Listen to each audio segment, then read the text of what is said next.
Joseph and Mary began their journey to Bethlehem for the census at the close of the Jewish civil year in 3 BC. Okay, because that's when the oath of allegiance was being taken. And so anybody who had claim to a throne, especially, were supposed to go to their city of their birth. Now, this time on August the 12th, 3 BC, Jupiter and Venus united as a morning star. Then Jupiter continued its phenomenal progression through the starry heavens. Jesus was born in a stable in the twilight period of September the 11th, 3 BC. Now, if you try to find the word stable in Luke and Matthew, you won't. Okay, I mean, this is church tradition. Okay, we'll talk more about that too. He has information on this. But the September 11th, 3 BC date, isn't that interesting? There. I'm sure the terrorists who crashed into the World Trade Center had no clue the significance of that date. Okay, but the demonic forces that motivated them to do what they did absolutely knew. Okay. September the 11th, 3 BC, the day of trumpets. Ernst Martin went back into the Jewish calendar to find what significance this date had on the Jewish calendar in 3 BC. And it actually is the beginning of the Jewish New Year, Rosh Hashanah, the Feast of Trumpets, okay, which starts as soon as the sun goes down. The new day begins at sunset. Okay. We'll see the time period coming up here in another slide. Okay. And it's a very brief window of time. Here, Revelation 12, 1-4 is of interest. Astronomers have found that the sun clothed Virgo, covered her midsection during September of 3 BC. The moon was in Virgo's feet on September the 10th, under her feet on September the 11th, and then in a totally different constellation in Libra on September the 12th. There. Okay. September the 11th, important date there. Now, don't worry, if you missed this, I'm going to go back and review, okay, because I actually want to read the scriptures to you there from my research there too. This is Revelation 12. He's going to quote this, Revelation 12, 1-4. This is apocalyptic language, and the Apostle John, writing on the island of Patmos, these verses, there, if the Romans were trying to wonder if, what John was writing about, they probably were just totally clueless on this too. Is this secret code language or what? But with astronomy software, we can take it literally. Okay, take it literally. And that's what some of these researchers have done. There was a great wonder or great sign in heaven. A woman. Now, if you look at the 12 signs here, only one of them is female. And that's Virgo, okay, the virgin. She is the heavenly woman. Okay? There's a woman in heaven, clothed with the sun, so the sun's covering her midsection, and the moon under her feet, and upon her head a crown of 12 stars. This path, this circular path, is called the ecliptic by astronomers. It's the apparent path of the sun through the heavens there, starting in Virgo and working its way all the way to Leo there. And so the sun is coming down through her head and then down through her body and then out below her feet there. And it takes about 40 days or so, almost 6 weeks, for the sun to do this, because Virgo is a pretty long constellation, okay, from head to toe there. So you can divide it into thirds, and that middle third is where the sun would be clothing the heavens, and that happens to be September of the year 3 BC in that particular year. And she, being with child, cried, travailing in birth, and pain to be delivered. And the dragon stood before the woman, which was ready to be delivered, for to devour her child as soon as it was born. And she brought forth a man-child, who is to rule all nations with a rod of iron. Now that phrase, ruling nations with a rod of iron, that throws us back to the Old Testament, right? Psalm chapter 2, verse 9, a millennial verse, where Jesus is ruling earth from Jerusalem, and it says that he will rule the nations with a rod of iron. Right? He will enforce righteousness on the planet. So here we have the image of Leo there. The star is Regulus, right here in the chest area of the lion, and the sun's coming down here. This circle, though, is actually the moon making its way down as well. Okay. And the verse mentions how the moon was under her feet.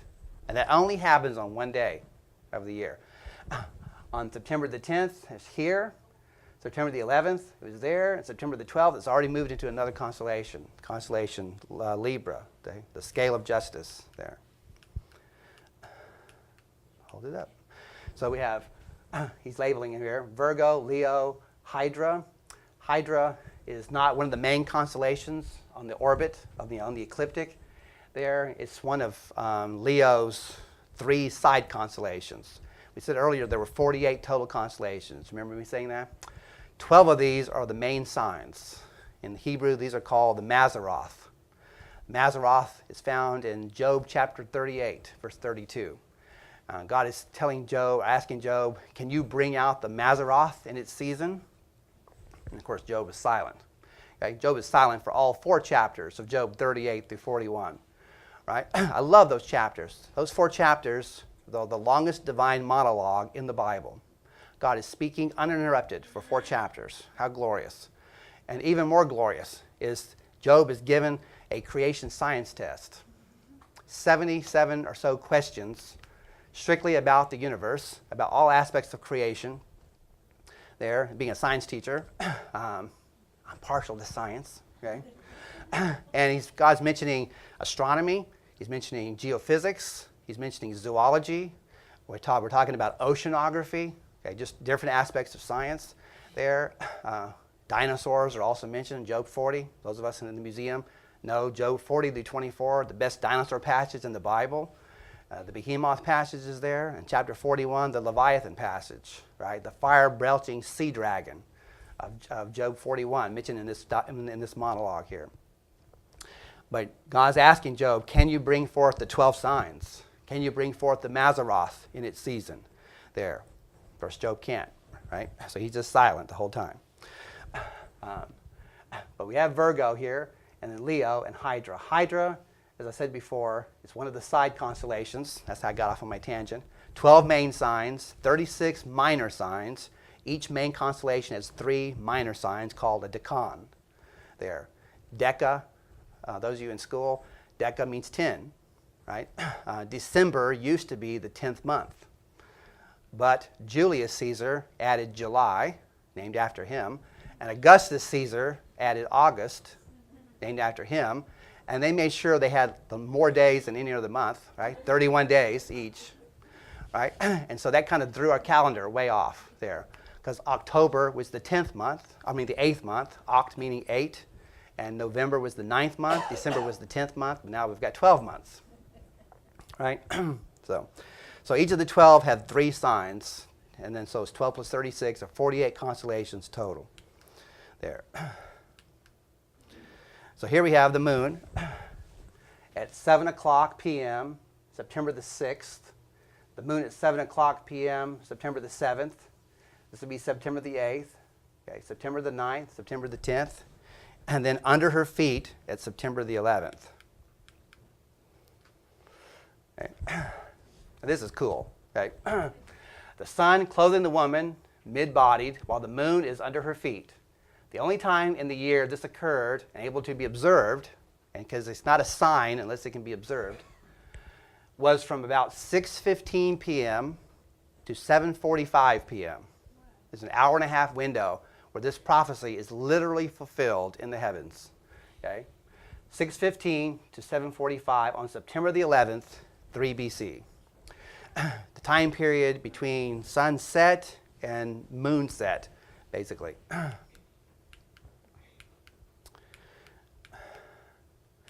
Okay, the chronology continued. On September the 14th, just 3 days later, Jupiter comes into union with Regulus and begins the circling crown effect. So the child is born September the 11th and then immediately is crowned, basically, 3 days later. To begin this 8th month crowning effect over the king star.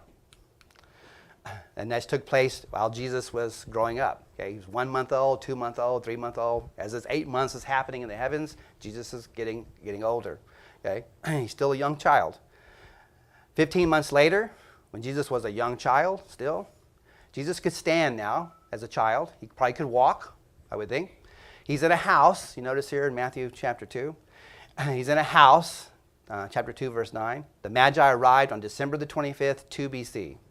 So this is 15 months after September the 11th, 3 BC, when the king planet Jupiter came to a stationary point in mid-Virgo. December 25th to December 30th is the 6-day time period where the star that the Magi has been following is stopped over Bethlehem. The star would have been seen as stopped over Bethlehem as viewed from Jerusalem, looking south toward Bethlehem. Now, what's significant about December 25th there on the Jewish calendar? You have to go there. Hanukkah actually starts 2 days before this, so this would be the 3rd day of the 8-day Hanukkah feast. And on the 3rd day of Hanukkah, it just so happens that that's the day that parents give gifts to their children, on the 3rd day of Hanukkah there, which happens to be, in this case, the 1st day that the star stops over Bethlehem. Okay? And of course, the Magi have their gifts ready to fulfill the prophecy that we saw in the book of Isaiah of the Gentiles giving him gold and incense, okay? Gold and myrrh. This chronology would place the conception of Jesus around December 25th, 4 BC. So let's start with September 11th, 3 BC, and let's go backward the 9-month gestation period, right? The 9-month pregnancy period. That would put the conception, which is the real miracle, the incarnation, in December of 4 BC. Okay, you with me on the math? Okay, so we have 15 months after September 11th and 9 months before September 11th for a total of 24 months or 2 years, right? What age child did Herod decide that should be slain, male children from Bethlehem, 2 years and under, right? According to the time that the Magi told him they saw his star there. So he did the math and he said, okay, 2 years and under, all those male babies should be slain. Right? One conclusion that can be drawn is that the star in the east, which the Magi saw, was this progression of Jupiter through the heavens. Right? So the star is not a supernova. The star of Bethlehem is not a comet. You know, it's none of those kind of things. It happens to be primarily Jupiter, okay, the king planet. The star was not standing over the manger at the time of Jesus' birth, right? Because the verse says he was in a house. Even though it was already in its divinely appointed historic progression, but instead, at the appropriate time, stood over Bethlehem at the time the Magi arrived to visit in the house on December 25th, 2 BC, the 3rd day of Hanukkah. This is the Bible code. Dr. Bob put this slide in for those who believe that underneath the text, with the running characters of the Hebrew there, you can actually find another message below the surface message there, and it's quite interesting. There are words like Saturn there, and conjunction, and Christmas, and Jesus, and Earth, and Venus there. The word September, okay, September the 11th is actually mentioned in the Bible code there too. On this passage from Psalm 37:37, the actual surface text says, "Mark the perfect man, and behold the upright, for the end of that man is peace." Right? And we're talking about the Prince of Peace here. Here are the words: Venus, Earth, Christmas, Jupiter, conjunction, regal, Messiah, star, Jesus, Earth, Savior, mark the perfect man. September the 11th, the actual date, Saturn, and peace, all found in clustered within the Hebrew language below the surface text. Wise men were watching the skies, right? Not really the nation of Israel, God's people. They should have been. They should have known when Jesus was coming. Okay? Daniel gave the prophecy hundreds of years before there. But the Gentiles were the ones watching the skies. They knew the time was near. Daniel had not been wrong so far. Daniel was held in high respect among these people. The Jews had a constellation, a star, and a moving star, right? A planet. A lion, Ariel, of the tribe of Judah, represented by Leo. The star of Melech, which means king, which is the king's star, that's Regulus. The moving star, Tzedek, righteousness, which is Jupiter. Melchizedek, or Melchizedek, king of righteousness, mentioned there. The king of righteousness, Hebrews 5:6 mentions this person.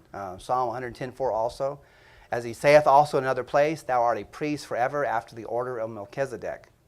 And they were trained to watch the skies. What did they see? It says, let's now go back in time and location to ancient Babylon. Okay, Revelation 12:1. And there appeared a great sign in the heavens, a woman, right, the virgin, clothed with the sun, and the moon was under her feet, and a crown of 12 stars on her head. Those 12 stars have been interpreted to be the 12 tribes of Israel, but there are literally 12 visible stars in Virgo's head, okay, in the constellation itself. But unto you that fear my name shall the sun, S-U-N, of righteousness, arise with healing in his wings. Now Psalm 29, which starts off, the heavens declare the glory of God, and the firmament showeth his handiwork, goes on in that particular psalm to talk about the sun, the S-U-N, sun, there, and says it's like he's like a bridegroom.